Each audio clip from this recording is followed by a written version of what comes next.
Descanso é uma das palavras que define a cidade de Poços de Caldas, Minas Gerais, a 258 quilômetros da capital bandeirante. Todos os anos, a cidade promove o Congresso Nacional de Meio Ambiente.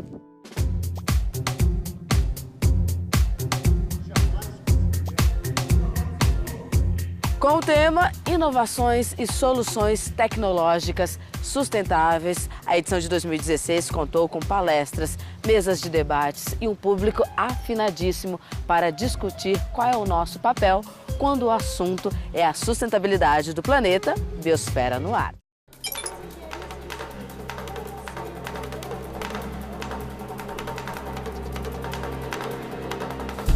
E no primeiro dia do evento, nós acompanhamos duas discussões importantíssimas. A questão dos desastres ambientais e o desenvolvimento humano. Qual o preço a se pagar?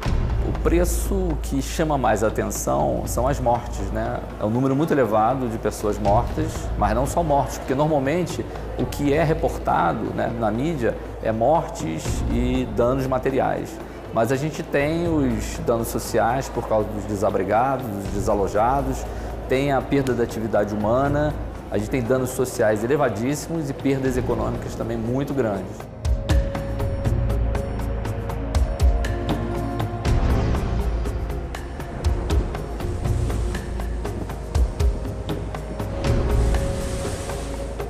Todo problema, toda incidência de um evento danoso que fuja da capacidade de superação, da capacidade de resposta de uma dada comunidade, seja ela local, cidade, estado, ela ganha esse termo de desastre. Então é uma coisa, é uma coisa extrema, do seu ponto de vista, de uma ocorrência danosa.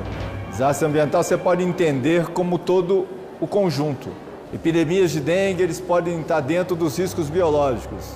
Atentados terroristas, eles podem ser entendidos como desastres sociais, certo? A queda de um avião, um problema de uma obra, ele pode ser entendido como um risco tecnológico, que está ligado a um artefato tecnológico que cai, que explode. Então, os riscos ambientais, eles são esse todo, esse conjunto amplo de tipologias de acidentes.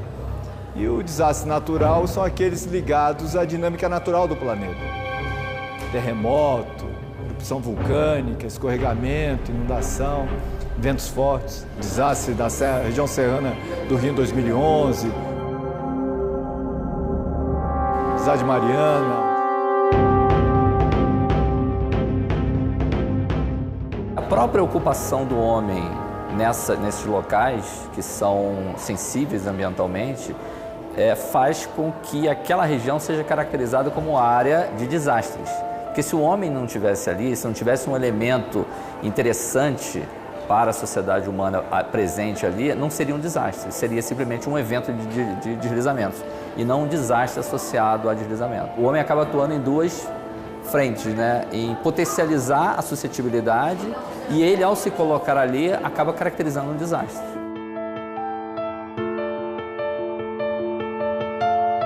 Mesmo às vezes com chuvas que não são tão intensas, você tem a chance de ter danos ambientais e danos humanos muito grandes em função de escorregamento de taludes, em função de extravasamento de água, né? Então essa conjunção, muitas vezes, de chuva com problemas geológicos que não são tratados, não são resolvidos, é que geram essas grandes perdas, muitas vezes perdas humanas e muitas vezes perdas comerciais, que as pessoas também perdem seus imóveis, enfim. É um conjunto de coisas que acontecem e que sucessivamente vão se repetindo sem solução. A gente vai ver na televisão as mesmas áreas, os mesmos quarteirões. Bom, as pessoas menos favorecidas é que geralmente estão nessas áreas. Então, aí entra a questão do poder público. Nós temos que ter um poder público forte, confiante, uma participação da sociedade no que acontece no seu dia a dia na cidade, de uma forma mais presente, observando o plano diretor, uso e ocupação do solo urbano.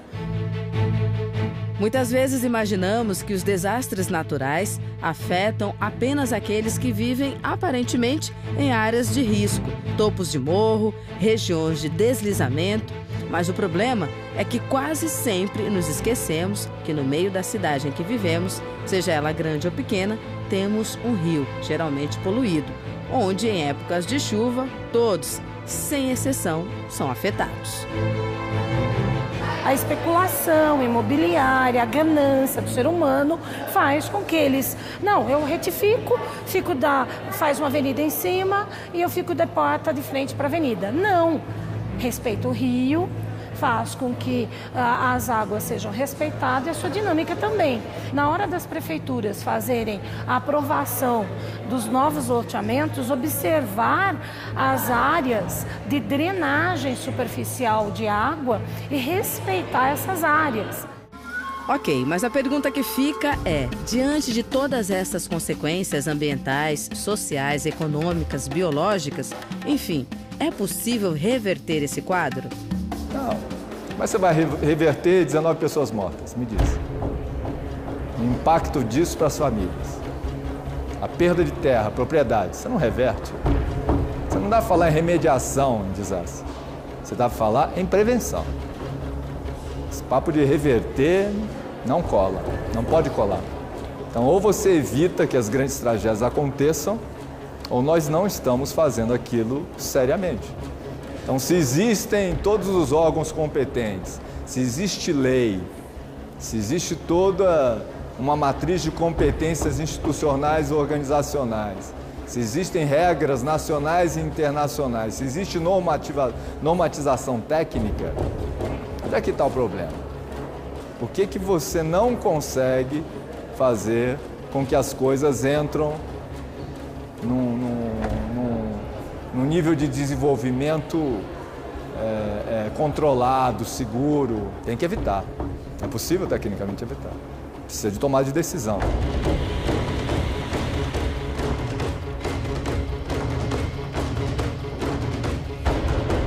Eu diria que o que precisa mais hoje é melhorar o conhecimento em termos de onde estão as áreas suscetíveis aos deslizamentos, onde estão as áreas de risco, quer dizer, que na verdade é o cruzamento da suscetibilidade com a presença do homem, então se faz o cruzamento desses dois aspectos. Tem que se levar em consideração também a vulnerabilidade daquela comunidade que está presente ali, e além de melhorar o conhecimento, tão ou mais importante do que isso, é a melhoria na gestão dos desastres. A afirmação pode até parecer óbvia, mas quando falamos em gestão de desastres naturais, logo imaginamos que isso não nos envolve. Só que, ao nos isentarmos dessa responsabilidade, que precisa ser compartilhada, só estamos contribuindo para que desastres e outros fenômenos que também não deixam de ter essa classificação aconteçam. E, infelizmente, a falta de conhecimento ainda é uma das principais causas dessas ocorrências. Por isso, o Congresso Nacional de Meio Ambiente de Poços de Caldas vem para conscientizar e alertar a todos dessa responsabilidade. Em janeiro deste ano, Poços de Caldas sofreu com fortes chuvas que provocaram alagamentos e muitos transtornos. Uma tempestade de cerca de 1 hora foi o suficiente para deixar moradores ilhados e sem energia elétrica. Será que é possível prevenir ou controlar inundações desse porte?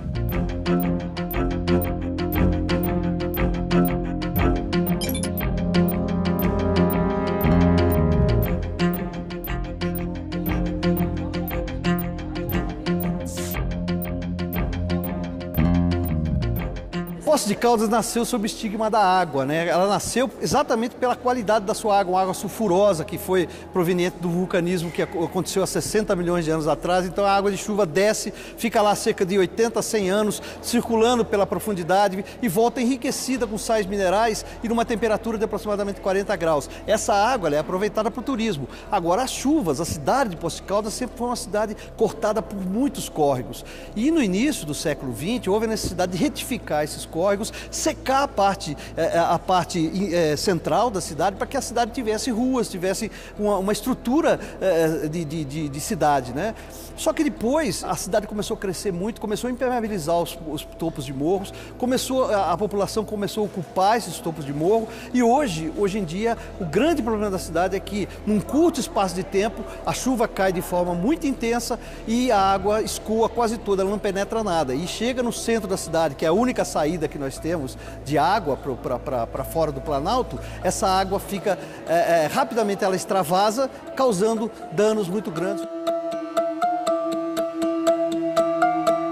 Você não sabe o que pode acontecer num grande vendaval ou numa tromba d'água, que é assim que se chama popularmente, uma chuva como deu no dia 19 de janeiro de 2016 aqui em Poços de Caldas e que levou a um desastre total no centro da cidade.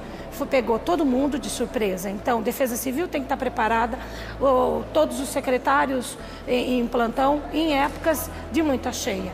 E a população tem que ser avisada. Hoje nós temos a internet, nós temos o WhatsApp, nós temos o Facebook, nós temos mecanismos de comunicações dos mais variados, rádios, a rádio chega em qualquer lugar.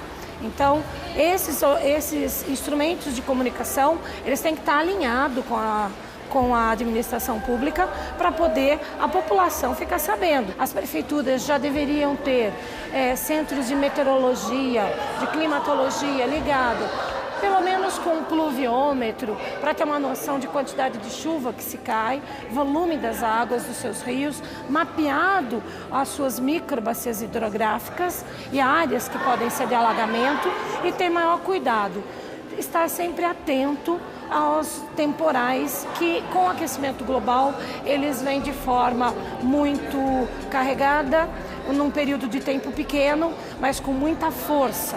E essa força que tem arrasado muito, e nós não estamos preparados para esses que a geografia coloca como as áreas ambientais. Fora todas essas medidas que precisam ser tomadas, e não apenas em Poços de Caldas, é preciso se pensar em campanhas de conscientização da população e investimentos de moradia. Hoje, nos grandes centros urbanos, as pessoas menos favorecidas, classificadas como sobrantes, vivem nessas regiões, que antes já eram de risco, mas que passam a ser mais perigosas com a instalação do ser humano.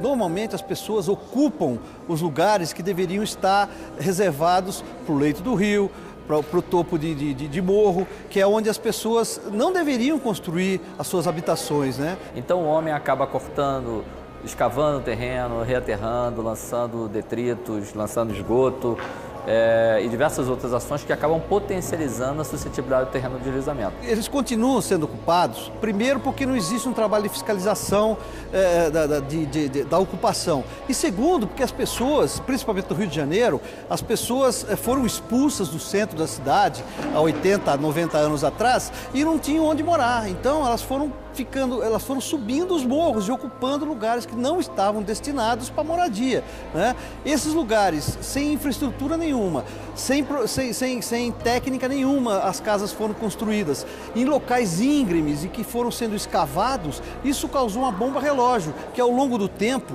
com o poder da chuva e a infiltração da água, pode atingir planos de escorregamento das rochas e isso tudo via abaixo. Mas a própria população, ela deixa de ter um quintal para botar um porcelanato. Ela impermeabiliza tudo, ela mesma ajuda a prejudicar.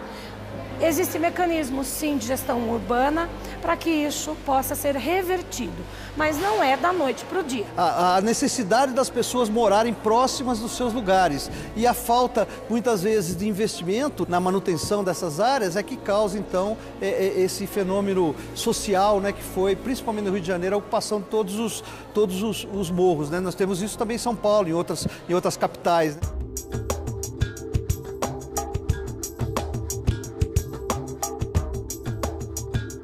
Todas as técnicas modernas, elas estão disponíveis. Infelizmente, nós temos muito trabalho, muitos relatórios, muitas técnicas, mas essas técnicas não chegam principalmente às pessoas de baixa renda. Então, é um trabalho preventivo, mas que demora tempo. Tem que fazer um trabalho anterior, que seria a conservação das matas ciliares, preservação dos topos de morro, não entubar os rios, ou seja, não canalizar os rios, respeitar o que já foi impermeabilizado. Vai ter que ter ações de engenharia que vai depender de cada caso, cada localidade, cada especificidade de cada região e de cada cidade. Nós somos corresponsáveis pelo lugar em que a gente vive.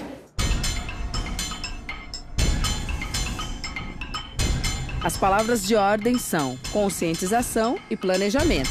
Precisamos trabalhar com o que temos. O nosso papel enquanto sociedade está em evitar lugares de risco e contribuir para esta conscientização. Lembrando que também é nosso dever cobrar melhorias e alternativas daqueles que têm maior poder de mudança. Já temos tecnologias, pesquisas e conhecimento aprofundado sobre o assunto. Mas uma questão fundamental que surgiu muito aqui no Congresso Nacional de Meio Ambiente foi a nossa falta de comprometimento e responsabilidade para transformar aquilo que já temos conhecimento aprofundado. E isso precisa mudar. Tchau, até a próxima edição do programa Biosfera.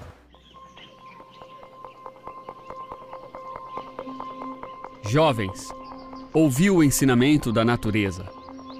O recado das plantas e dos animais, por inexpressivos que vos pareçam. Não é à toa que temos cercado de flores, arbustos, árvores, atrativos perenes suscitados pelo Pai Celestial às nossas obras. Encantai-vos com o voo dos pássaros e o som da cigarra, com o vento a abrir caminho entre as folhas e a melodia exótica do grilo ao entardecer. Não passeis distraídos diante de tanta beleza. Não sois robôs. Isto dará reforço à vossa humanidade. A natureza incessantemente canta aos vossos corações. De onde vem a força da alma? Também da genuflexa observação de tudo isso, que é vida, Deus, Jesus, o Espírito Santo e a natureza em si.